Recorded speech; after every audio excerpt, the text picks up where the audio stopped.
button. And so, good evening, everyone. My name is Francesca Figueroa, and I am the president of ACTSOL, and I'm happy to welcome back Tyler Ramey to offer her session that she delivered during the AZTSOL conference. And so I'll introduce Tyler and then I'll have her take over. So over 20 years, Tyler Ramey has focused her career on supporting K-12 ESL students and educators working with newcomer English language learners. As a teacher, instructional coach, district administrator, and college professor, she has developed specialized expertise in developing educators' capacity to provide quality, equitable instruction to help new immigrant students thrive. Tyler now applies her multifaceted real-world experience as an engaging consultant. She partners closely with schools and districts to deliver hands-on and practical training, whether through customized workshops, one-on-one coaching, or building curricula. Her strength-based approach advances teacher skills while keeping the priorities of newcomers in focus. So without further ado, Tyler, I'll turn it over to you. Thank you, Francesca. Thank you so much for having me again. I'm very excited to be here. I'm going to start by sharing in the chat. That's just a link to a note catcher that I have created for this session. So if you want to follow along and take any notes in there, it's kind of broken down by session, by everything that we're going to be going through. So I will go ahead and start sharing my screen.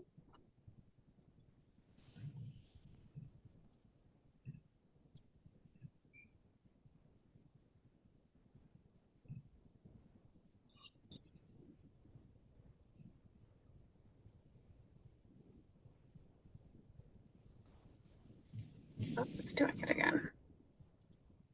1 second.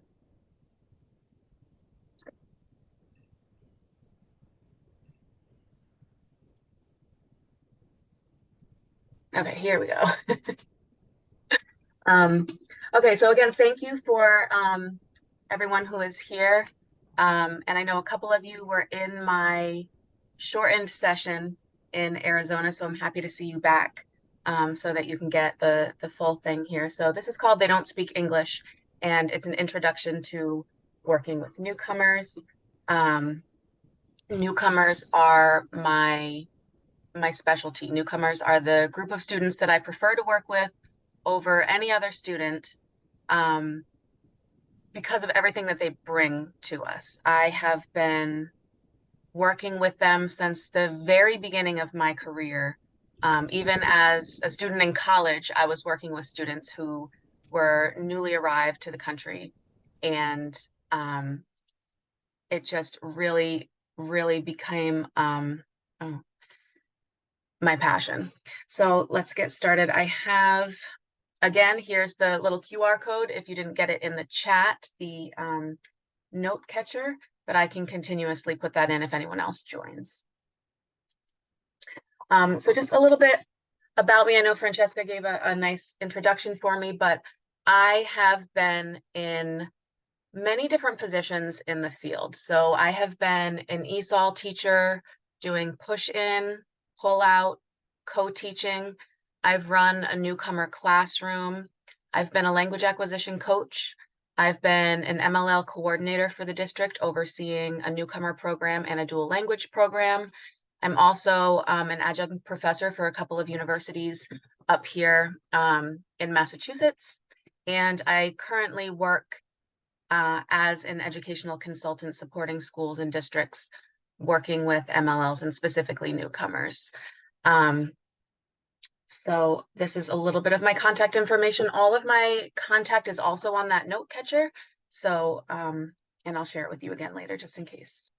Okay, so just in the chat, I would love to know who's here. So if you're a classroom teacher, if you're an administrator, if you're something else, just so I know who my audience is.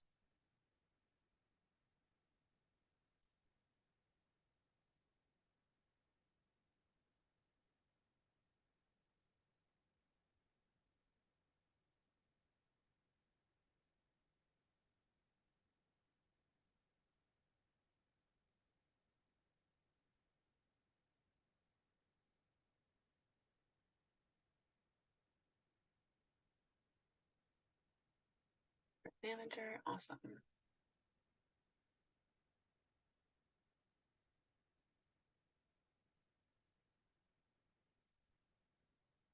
Good, so we have a nice mix of everyone, so lots of different perspectives. So our agenda for today is we are going to talk about 4 different components. We're going to talk about some non-instructional strategies. We're going to talk a little about culture shock, our first instructional steps, and then some stages of second language acquisition and how we can frame our questioning with our students so that it's appropriate for them in the classroom. So we're just going to start to frame our thinking here with this video of Moises. A lot of us have probably seen this video already, but we're just going to take just a minute or so to remind ourselves who we're after.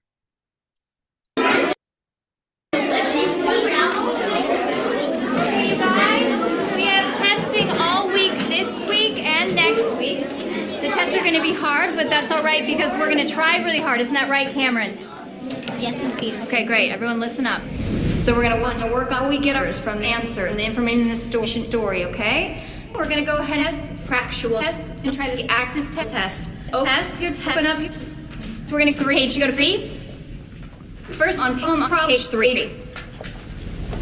¿Qué dijo? ¿A poco va a empezar el examen? No, es una práctica.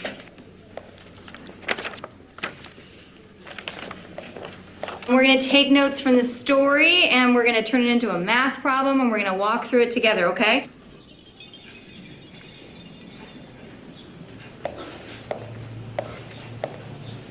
So the boy ran 3 blocks. So everyone write 3 blocks. I didn't even know. He looked like a stranger. How long did it take him to run 3 blocks? Michelle? 6 minutes. Very good, 6 minutes. All right, so then we take 3 blocks and 6 minutes, ¿Por qué el niño right? corre con los bloques? ¿Qué? Sí, ¿por qué el niño corre con los bloques? No, Okay, so the corre 3 question I'm going to calles. go on to ask us, how long will it take him to run 20 blocks? What do we do? How many minutes is that per block? 8 minutes. Try and remember to raise your hand if you want to answer, okay? No, it's not 8 minutes. Michelle? 18 minutes? Nope, not 18 minutes. Yes, Enrique? 40? 40, yeah, very good. How'd you get 40? I don't know. You don't know? Well, 40 is the right answer. How did you get it? I forgot. You forgot. Okay. Does anyone know how we get 40?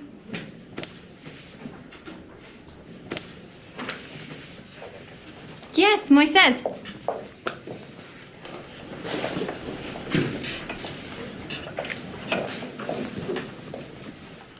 $40? Yep, that's right. Very good. Great. Can you tell us how you got that? $40? Yep, very good. But can you explain to the class what you did here, how you got that?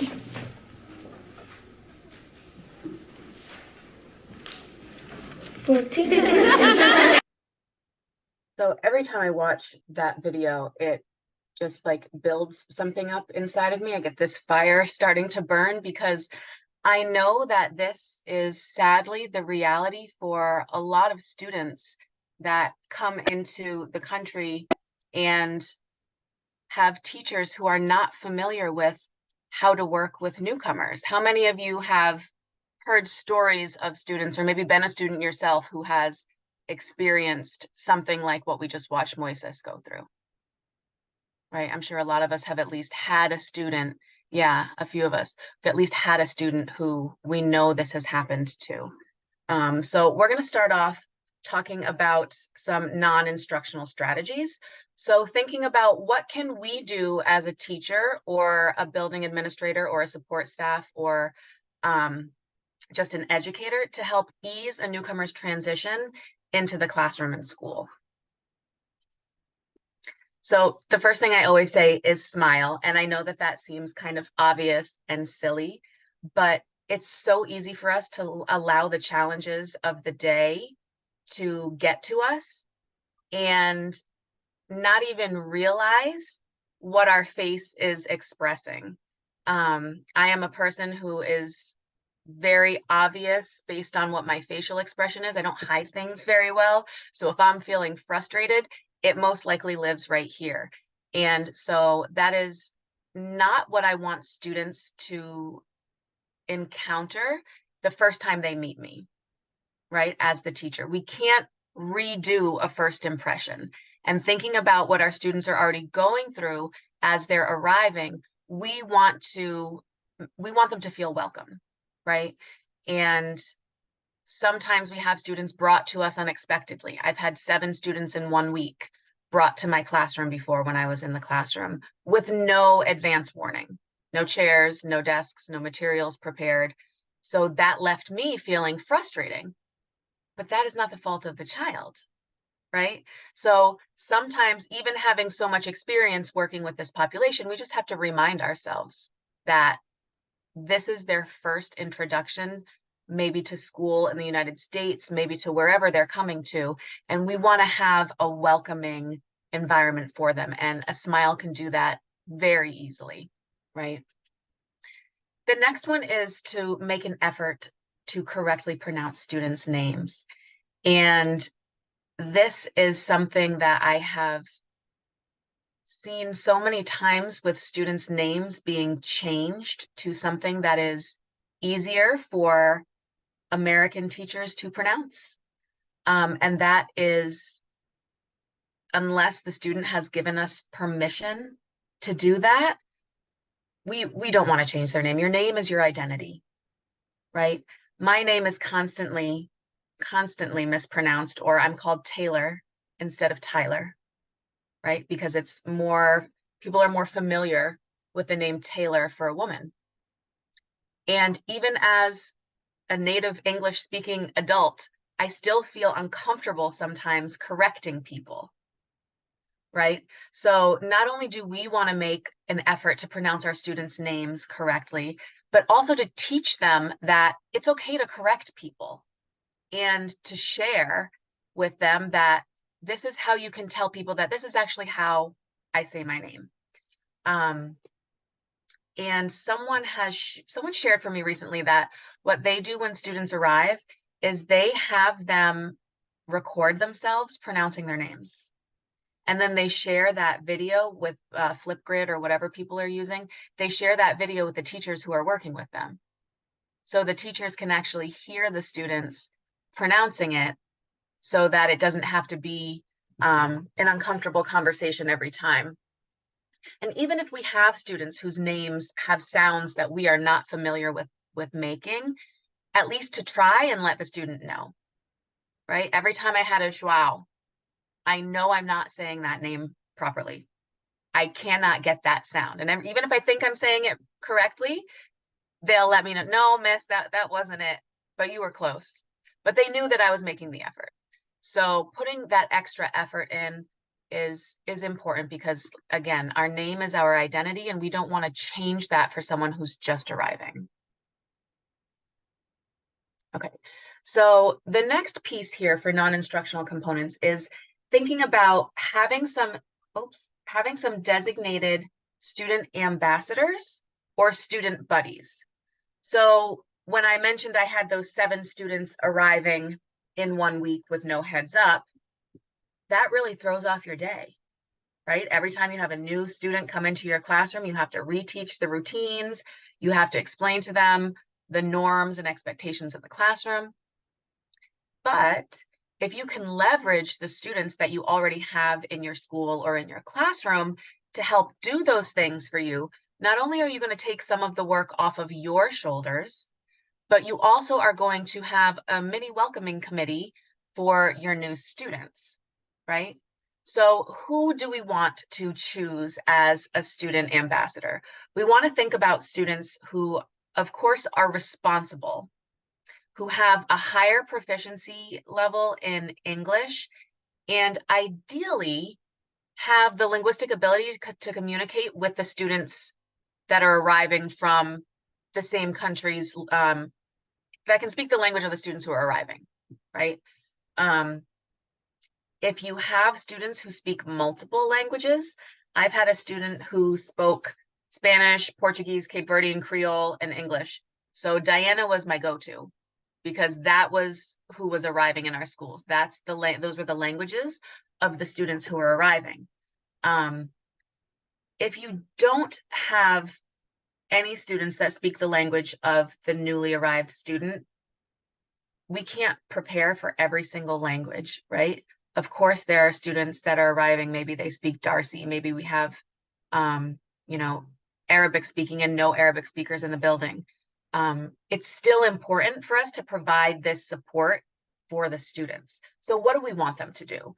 We want them to be there to help explain school and classroom rules, the procedures in middle or high school, logistical things, how to get around the building. Some of those buildings can be very intimidating.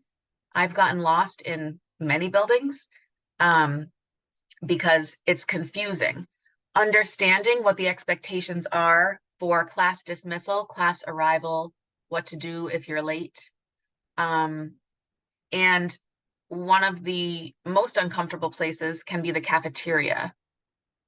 Not understanding how to order food or what the food is, or not having the ability to communicate with the people working in the cafeteria if the cafeteria staff are not multilingual themselves. That can be really intimidating and uncomfortable. So identifying for our ambassadors what their roles are. We want to make sure that it's very clear for them what we're expecting them to do. So that way there's no misunderstanding. We don't want them working as an instructional translator. Okay, I'll talk a little bit more about that later, but we want students also, we want them to want this job, number one, and we also want to give them the opportunity to turn it down, because they can, if you have a lot of students coming in, they can get sick of it. And my student Diana, who I mentioned before, at one point she said to me, Miss Ramey, I don't want to do this anymore. I'm getting tired of this. And so I had to respect that, right? Because it was a lot of work for her. She had specific roles within the classroom when the students broke out into their centers and they were doing their independent work.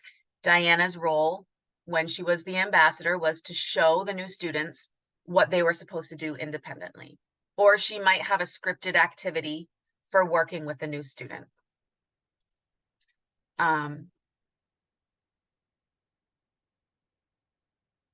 Oh, AI is a great tool for that situation. Yeah.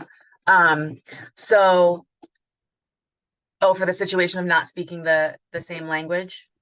Sorry, I'm kind of behind on the chats there. But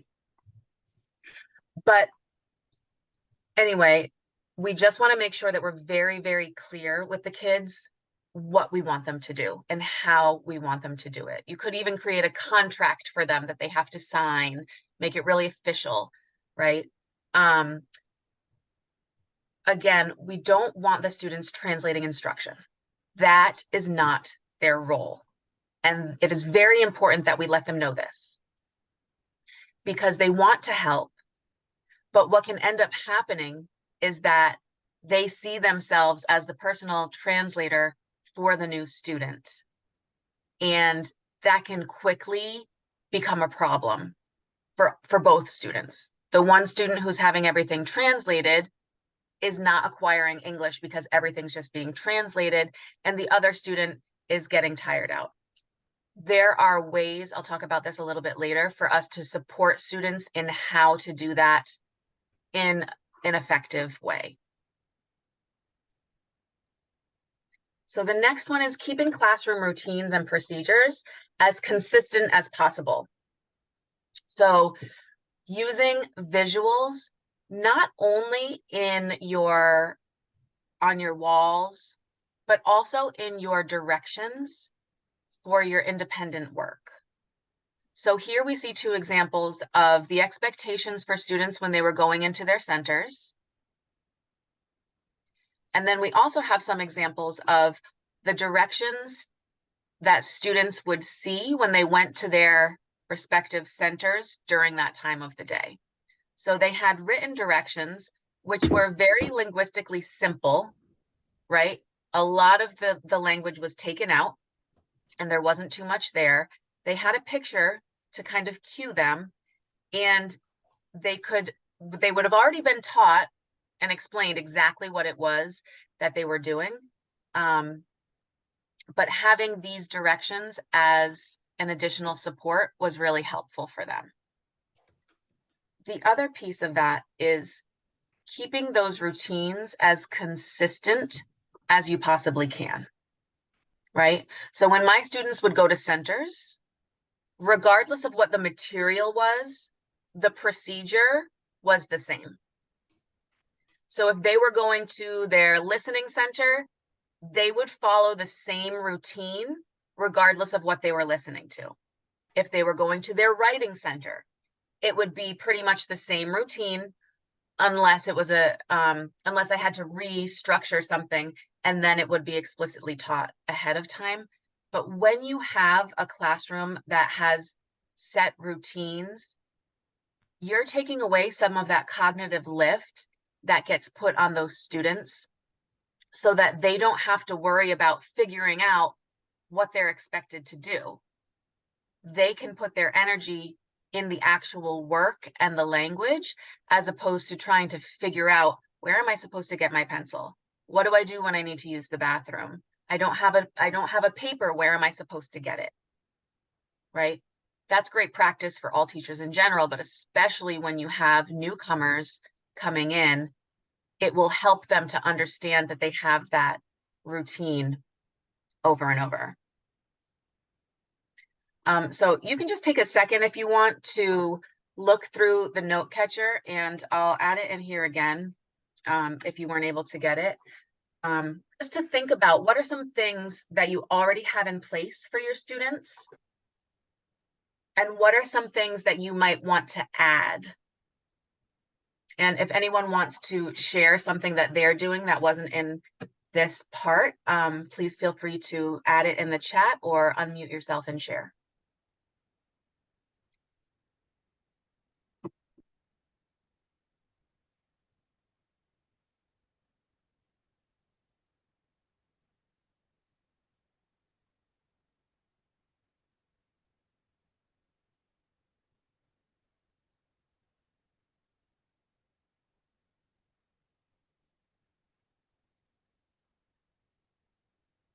Yes, a map, like a map of the school. Yeah, absolutely.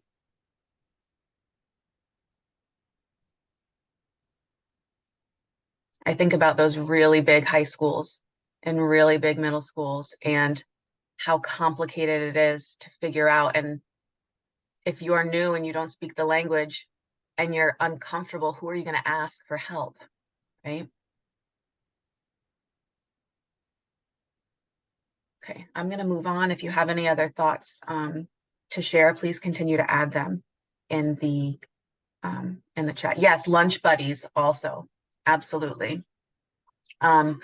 So culture shock. Culture shock is something that is so important for us to talk about, because there's such a big focus on social emotional learning in schools now. But how often are we actually talking about the social emotional needs, the unique needs that our students are bringing, and especially our newcomers, right? So thinking about culture shock, a lot of us, if we have traveled somewhere, if we've moved to another country, have probably experienced this ourselves, right? When I was a junior in college, I studied abroad in Costa Rica. And during my orientation, we were sat down and given a chart similar to this. And they said, throughout your time here, while you're living here, this is what culture shock is. Here are the phases. You're going to go through them. And I remember thinking, like, how are you going to predict the future here? Like, this isn't going to happen to me. As an all-knowing 20-year-old, I knew everything, and that wasn't going to happen to me. And I followed every single one of those phases to a T, all the way up to the last part. And it was very helpful for me to know that this was normal, right? So the first phase is that honeymoon phase where things might seem exciting. There's a lot of motivation to learn, to make friends, to start learning the new language. But this is not a phase that every kid goes through or every family. I've had so many students that didn't know they were coming here until the last minute. So it is very possible that they're going to skip over that honeymoon phase because they weren't excited about coming, and they're still not excited about being here because it was a surprise. So it's just important for us to know that not every student, not every individual is going to experience these stages at the same time or for the same amount of time or to the same intensity. And think about, if you work with younger students, how this might manifest in kindergarten, first grade versus a middle school student or a high school student or the parents of the student, right? The second phase is that rejection phase where things start to feel really uncomfortable and overwhelming. A lot of families, things are not going according to plan. I've spoken with families who have decided to leave once they start going through this phase, and they're feeling that I had this plan, I was expecting things to go this way, and none of these things are actually happening. It's really uncomfortable. I don't have the support of my family that I thought that I would. I don't have access to transportation the way that I thought it would happen. So things start feeling really uncomfortable. The rejection phase then can move into a regression phase. So think about what we might see in students here.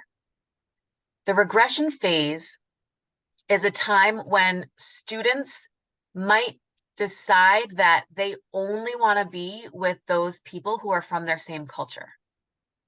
So you might notice that now all of your Brazilian students are kind of flocking to each other, or your Puerto Rican students, or your Egyptian students. Maybe they were very social when they first came, and now they're only going towards those students who are from the same culture.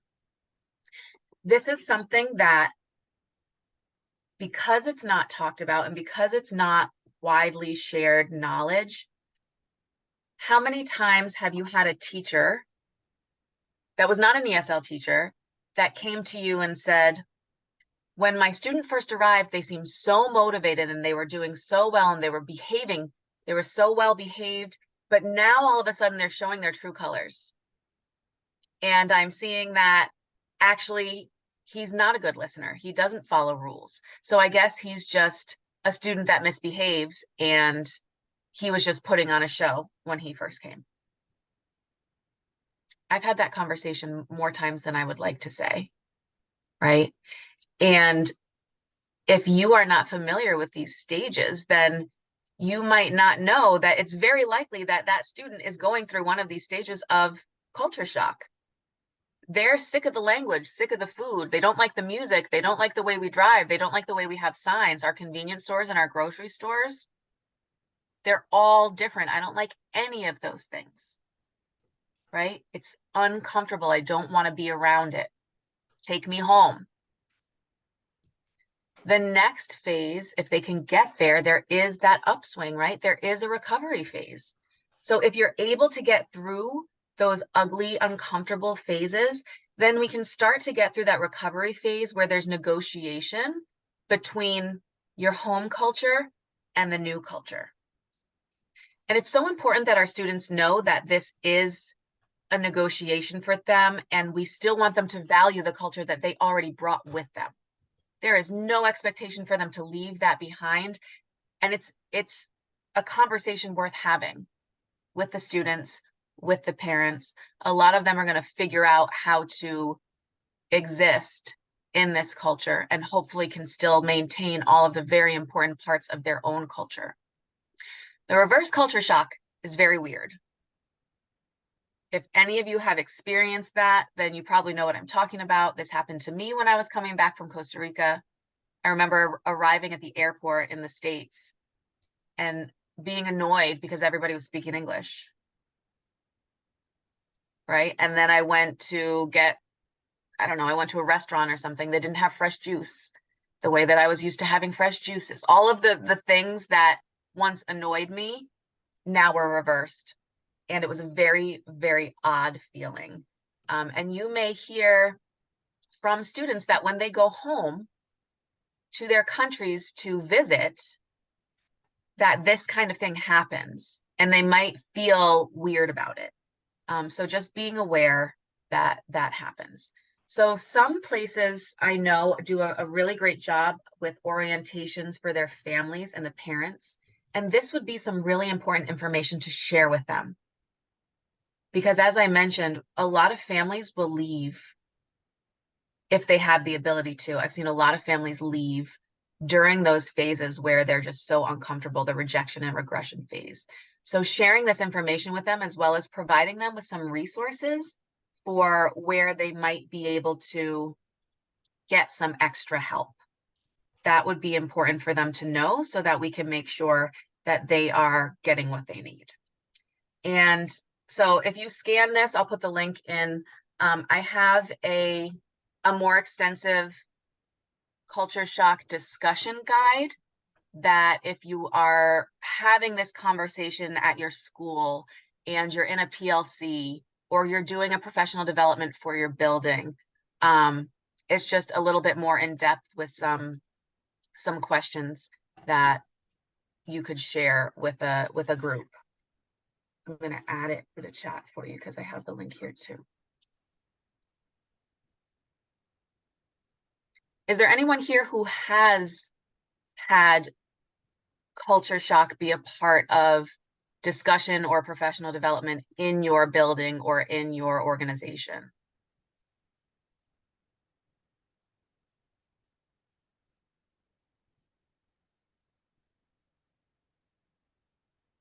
Just one. Yeah, sadly, it's not talked about, right? I've never been part of it unless I was the one giving it. It's not something that is shared, unfortunately, but I like to think of it as my responsibility to share this important information so that we can support the students and try to at least have some empathy for what they might be going through, and to also dispel some of those misunderstandings, thinking that students' behavior is being caused by something else, right? Okay, so now we're going to get into some instructional steps, thinking about what are the first things that we want to do with our students when they arrive. So when our students are first coming to us, they come with a whole lot of different backgrounds, right? So how are we supposed to figure out where to start? Here is an example of Violet. This was a third grade student who arrived from Honduras. And in her third grade classroom, when she arrived, they gave her an English letter name and sound inventory, like they do with all of their students. And so Violet was able to name 17 letters in English and give 9 of the sounds. And this is in third grade. So what would your next step be? Or if you're not in an elementary school, what would you think that the next step might be with this student?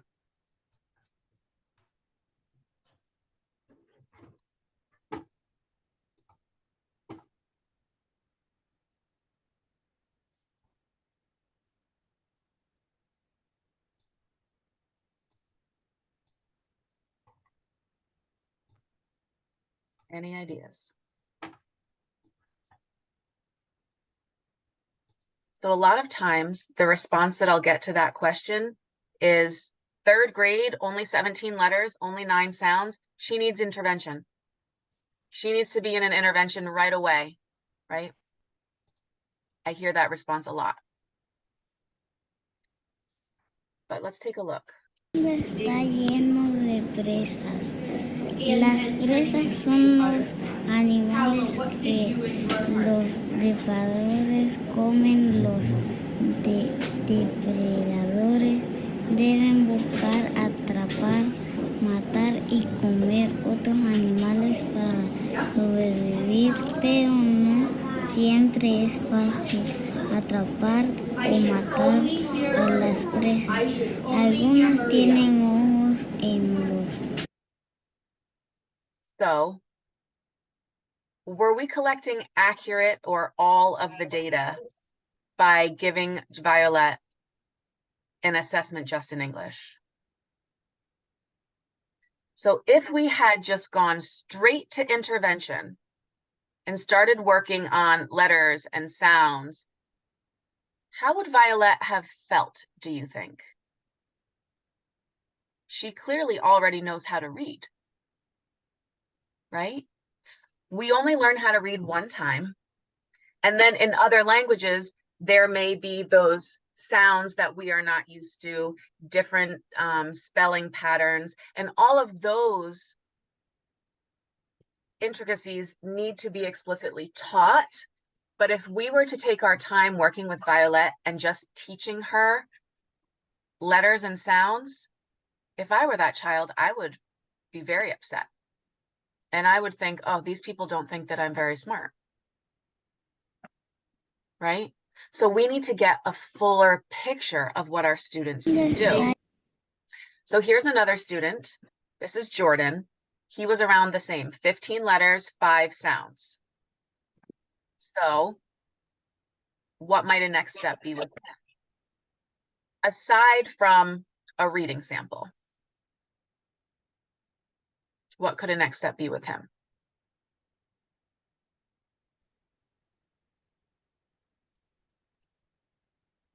We can get a writing sample, right? So let's take a look at Jordan's writing. Even if you don't understand Spanish, what can you tell right away from Jordan's writing?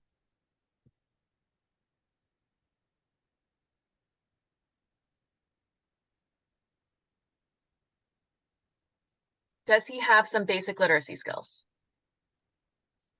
Yep. Literate in his L1. Yep, he has those basic skills. His handwriting is neat. He has spacing.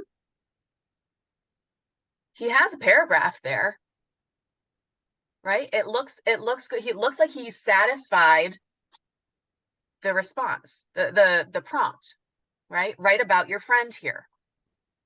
So we know that there's already some literacy in his first language. So yes, he knows how to put his thoughts together. Absolutely.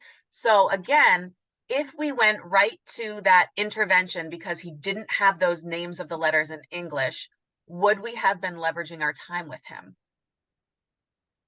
Absolutely not. We would not have been doing what he needs because we didn't have a full picture of what he knows. Now let's look at this student. This is an 8th grader. Might we be a little concerned here?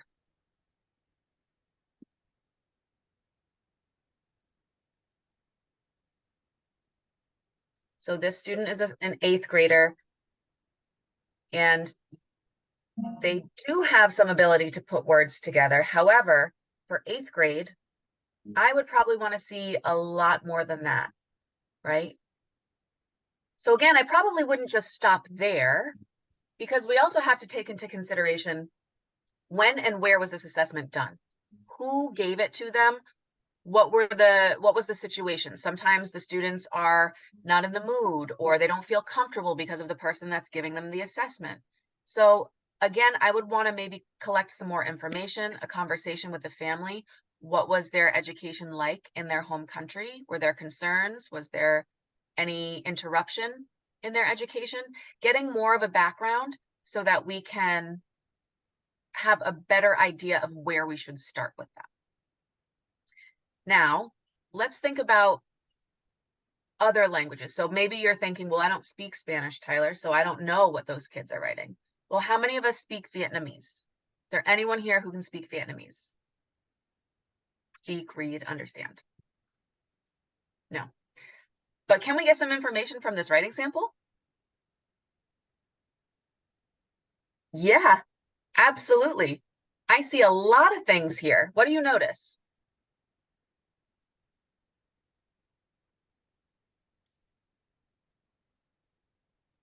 Spacing, yep.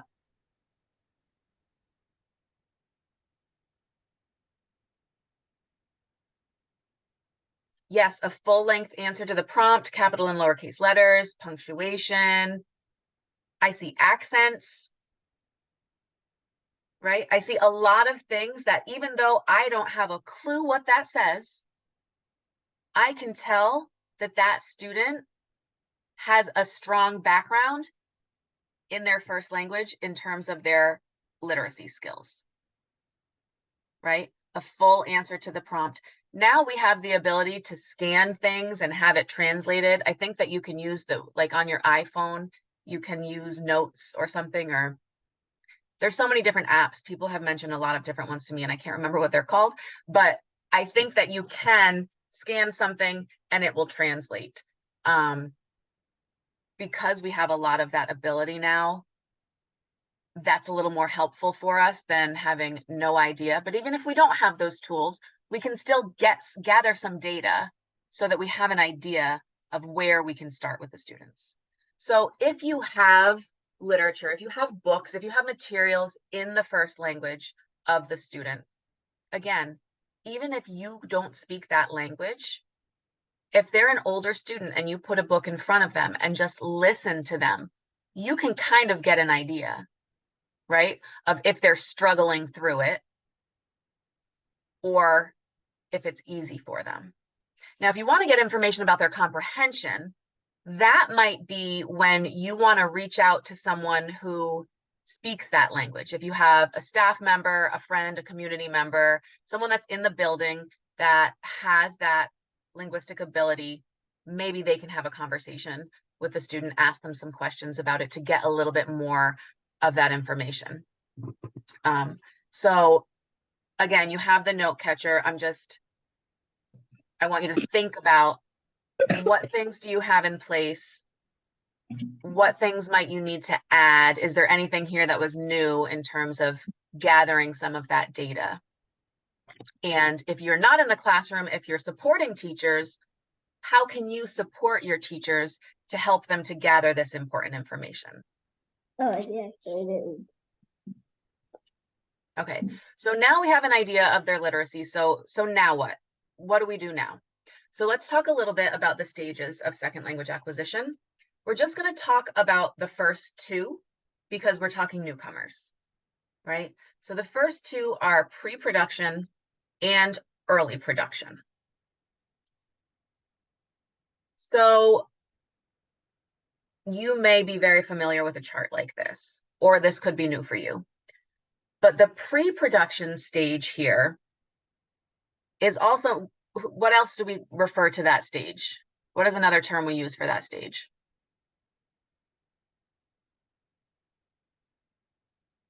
Yes, yep, the silent period, right? So we know that when a child first comes, it's pre-production. They're not producing anything authentically yet. They might nod, yes and no. They might draw, they might be able to point. This could last from 0 to 6 months. But what's important here is knowing what the appropriate prompting should be on our part as the teacher. This is when we can give them prompts such as point to the, show me, circle the, where is the, who has the, right? Those are the kind of prompts that we should be using with students that are in that stage. Early production is a little bit, once they've been here for a little bit of time, then they might be producing a little bit of language on their own. Maybe 1 to 2 word responses. They can use some familiar keywords. They might have a little more social language. They're using a lot of present tense. We can ask them yes and no questions. We can ask them either or questions. And we should expect that they should be able to answer questions that are with 1 or 2 words. We can also ask them to give us a list or label some things. Now, I want to caution you with a couple of these things, because asking students a yes or no question, we oftentimes will kind of just nod along. How many times have you had the experience where someone might be speaking to you in a language that's not your first language, and you're kind of just following along, and maybe you get most of it, but not all of it. And so you kind of just smile and nod at them. And so we have to be aware of that, because nods don't always indicate that, yes, they understand, right? And also, depending on the culture that they come from, that might not mean yes. So that's another thing that we should be considering. That might not be the way that they indicate a yes or a no. The other component with that one is with the either or questions, right? So, for example, I might say, is this a book or a pen? It's a pen. Is this a marker or a phone? Is this an apple or a bag? Bag. Did you notice the placement of the correct answer? All of those questions, I gave the correct answer on the second choice. So be careful with that, because sometimes the kids will just respond with the last word that you said. So that's something that I've noticed over the years. Just a couple of tips and tricks that I realize that my students are just repeating the last thing that I said. And it's not that they actually understand, it's just they're parroting some things back to me. This is another chart that has a different looking description. This one also adds in for us some of what the teacher can do, and has a little bit more information about what the student can do. For the teacher, really is just identifying the comprehensible input that we should be using when we're working with students like that are at these levels. But again, understanding that students who are in that pre-production stage, what they're able to do is respond with gestures, to point, to draw, to maybe respond to some commands. They might be able to listen, but not comprehend everything. And of course, they're going to comprehend more than they can produce, because we get that receptive language before we get the expressive language. And that is something that teachers who are not familiar with newcomer students, it's a really nice reminder or some sharing of information that this is what they should be expecting. And I know a lot of teachers feel all of this pressure because we have state testing and we have to be held accountable for things. But if we remember how many years it takes to acquire proficiency in another language, right? 5 to 7 years. And that's with some background and good instruction, right? So we should be realistic when we are working with students at these stages of language acquisition. And by no means do I mean that we're not holding high expectations, but we need to have realistic expectations. So when we have students at these stages, we are asking them questions that they're able to participate in. So an example here, if we think about the story, The Three Little Pigs. Now, I'm just using The Three Little Pigs because it's very commonly known. But I want you to think about how this could apply for whatever context works for you. If you're in middle school, high school, working with adults, whatever it is, I want you to think of how you can apply this in your situation. Okay. So for students that are in the pre-production stage, we're reading the story, whether it's in a whole group setting or a small group. And the questions that I want to ask my students who are in pre-production are things like, show me the wolf. Where is the house? Point to the pig. Is this straw? Now, I can do that while I have the rest of my class discussing with a partner another question, right? Could I ask everyone a more complicated question, like retell the first part of the story to your partner? And while I'm doing that, I'm asking one of my newcomers to point to something for me. Or even doing it quickly while I'm in the middle of the story. Is this a brick house? Can you point to the brick? Right? For early production, that's when we're asking the questions, more of those yes and no again, right? So did the brick house fall down? Who blew down the straw house? Right? Asking those yes and no questions, asking who, what, and how many. Now, just because our students are not able to produce language authentically at those levels doesn't mean that we can't provide it for them, right? So I always would give my beginners a sentence frame so they could at least start to put things together. So show me the wolf. Good, say, this is the wolf, right? Some of them just might not be ready for that in the beginning, so it's okay. See if they can repeat a word, right? But I do encourage them and teachers that are working with them to start trying to put sentences together and making it an expectation that they can repeat what you're giving them. And then they start to build some of that confidence so that they might be willing to take risks, or they're just feeling more comfortable and understanding that when I'm speaking, I'm putting things together in phrases or in sentences. And these are just some examples of the questions that you might ask at higher levels. If you look up information about the stages of second language acquisition, you'll find information about the amount of vocabulary words that a second language learner will have at each of these stages. At the speech emergence stage, which can take up to a year to a couple years to get to, I want to say that the amount of vocabulary words that a student might have there is 7,000.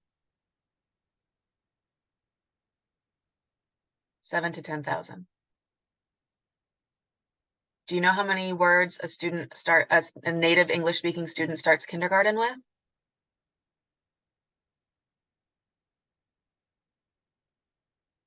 Anybody?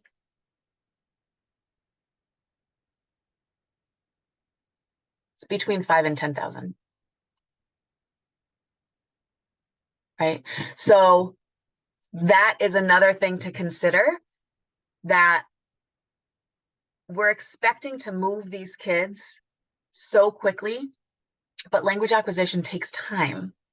So I think it's just important that we're sharing this information. I've had teachers who have put together binders of information or packets and shared it with teachers who were also working with those students.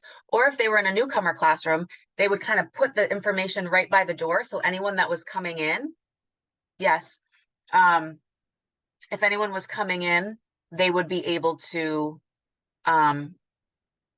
learn about what was expected in the students. So again, that oral language, teaching survival language first. I have, I want, I need. If they know those three phrases, then they'll be able to express a little bit, right? They get some vocabulary, they can use I have paper, I need pencil, right? Giving them some basic information. So a quick note about translating, I mentioned before. Translation, language is not acquired through translation. And even in a dual language program, the use of the partner language is done intentionally and strategically. And so if translation is used as an instructional strategy, it can quickly become the only strategy. So as I mentioned before, if the kids want to help each other, help them by having their friend repeat it in English for them, helping them get those English words to share, right? Because yes, their first language is their absolute best resource, but we want them to also have the ability to develop English. And again, if you've been in a classroom where you've experienced that, you'll remember that it can very quickly become the only strategy for those students. So with that, yes, if anyone has any questions, I do have a feedback survey here that if you have a chance, I would really appreciate feedback. And I'm going to put it in the chat for you. But if anyone has any questions, I'm happy to entertain them.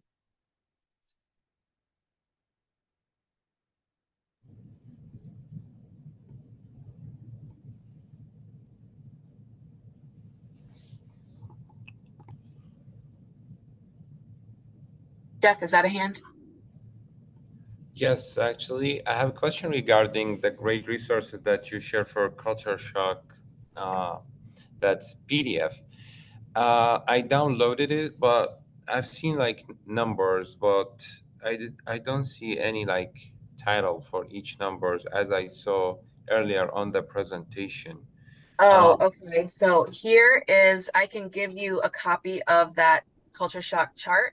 Yes, please. That would be Yeah, great. that link I right. work with refugees, and I think that will be very great resources for all instructors, as I always give them training for Refugee 101.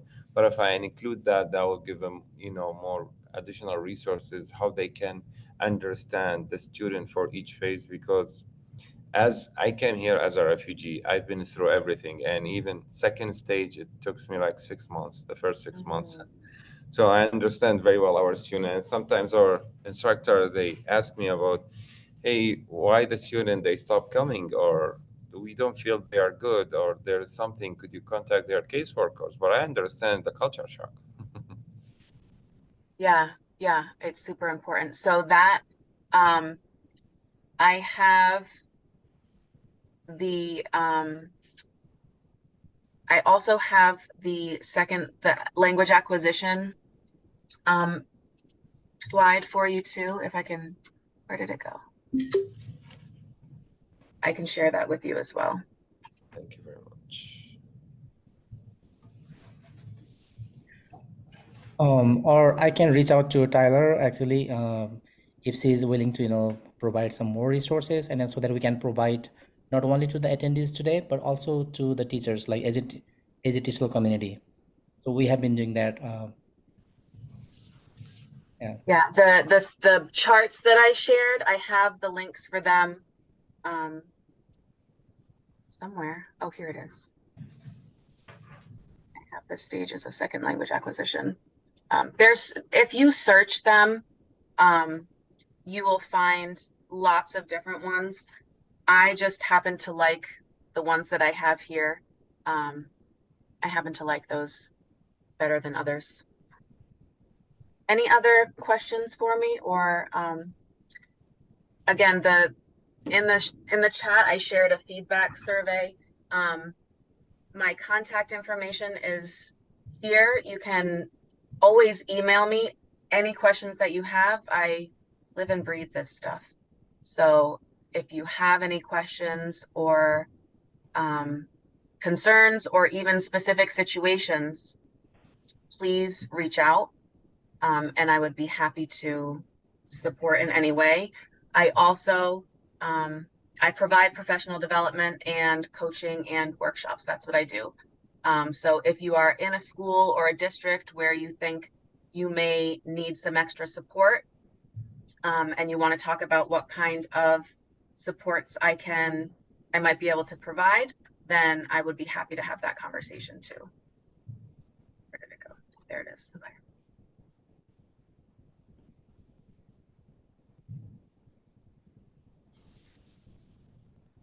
Yeah. Are there any questions? No other questions? Yeah.